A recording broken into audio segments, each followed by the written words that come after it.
So now that we've done this first colorwork section on the foot, we are at round 25 of this colorwork, and you'll notice on the chart there's some gray area. That gray area is for us to make space for the heel. So I have just completed round 24 and I am ready for round 25. I am going to be starting this round by chaining. Let me move my green out of the way, and we are going to be only using this color for the entire round.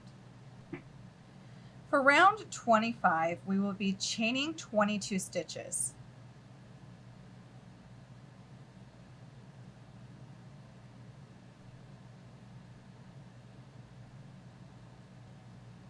And now we are going to skip 22 stitches on the sock body.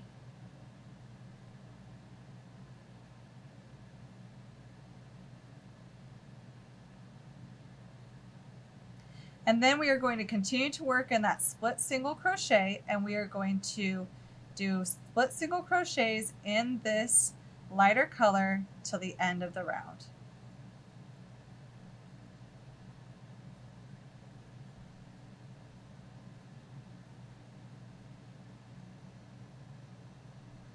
So now that we've completed round 25, it's time to go on to round 26, and you will notice that, yep, we have this funny looking chain here. This created the opening for our heel, and we are just simply going to let that sit for now. We're not going to worry about the heel. We are going to come back and work that heel later. So to start the next round, because we have all these chain stitches, we will be working into our chain stitches as we normally would in terms of just a single crochet. We can't really split single crochet into them, so we will just be working regular single crochets across them, and then the next round continuing in the split single crochet. So notice I kind of undid my last stitch of the last round because I needed to yarn over with my new color to prepare for this round. I'm going to go ahead and move up my stitch marker as I make this next stitch. So the first stitch in round 26 is with this green color, so I'm going to go ahead and work that stitch. And then the next stitch after this will be in my lighter color. And I'm simply going to be working across these stitches of the chains in the color pattern. I want to mark that first stitch in my row. I'll be doing 7 total stitches in white. And then as soon as I get across this chain portion, still working my colorwork way, catching the yarn if I need to or working over it, we'll go back to the split single crochet once we get past this chained point. Let me show you what that will look like. So as I worked across these chains, and now I'm at the point where I can start working in those split single crochets again, which is fantastic. And now I can just keep on going, working the rest of this round, and then I'll be ready to continue working the top part of this. So I just want to let you go ahead and do this color work. From here on out, you're still working around across all these stitches just like we did down here, and you're going to work the split single crochet across these single crochets now the next time you come around. Not joining, working in the round, go ahead and work the leg part of this stocking and then come on back when we get to the top. Now that you've done all the color work, and I hope you enjoyed working this up as much as I did, I love seeing these stitches come alive, it's time for us to do the top cuff. Now, if you don't want to do the top cuff, that's fine. I really think the stocking would be pretty just doing a couple rounds of single crochet in the color B, like the green, but I'm going to do a cuff, and I'm going to do a fold over cuff. So what I'm going to do is I fastened off my white. I no longer need it, my color A, and I'm going to go ahead and finish off that last stitch by pulling through my color B. Now we are going to chain 17 stitches.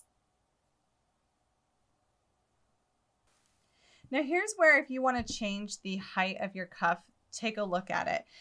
If you fold it in half, you'll see this is about the height we're going to get. If you want more or less, feel free to chain more or less stitches.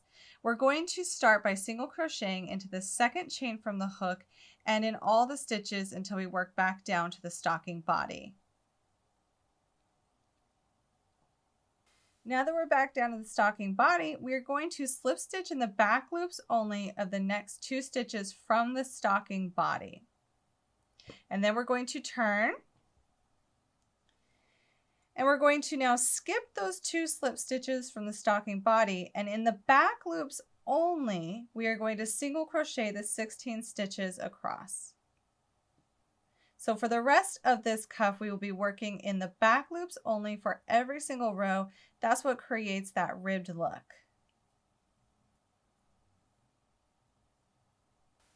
And now it's time for us to turn again, and we are going to single crochet in the back loops only again.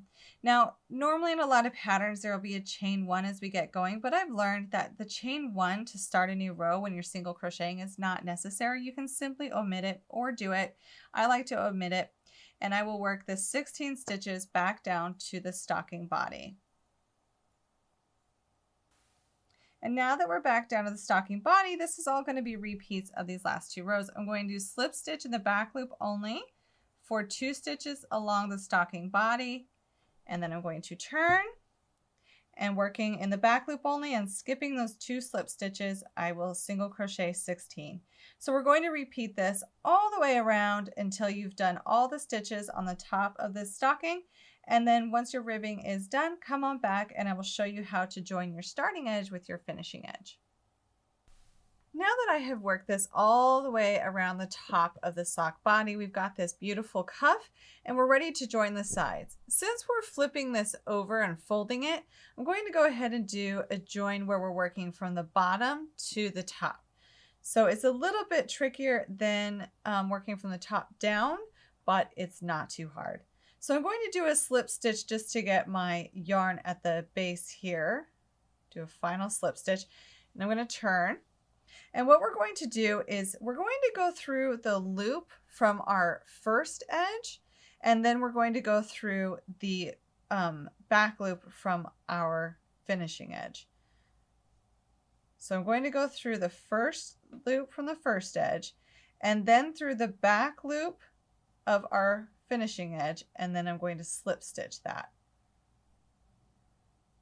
And that's what I'm going to do to join this all the way up. So you're just going through a loop from each edge. So loop from the first edge, back loop from the finished edge, and slip stitch up.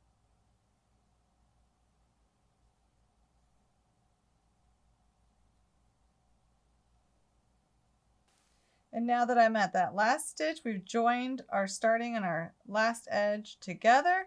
You can fasten off, weave in your ends, and notice as we fold this down, we really can't notice where our seam is. So we are done with the cuff. Now it's time to go on back and finish this last part, which is the heel.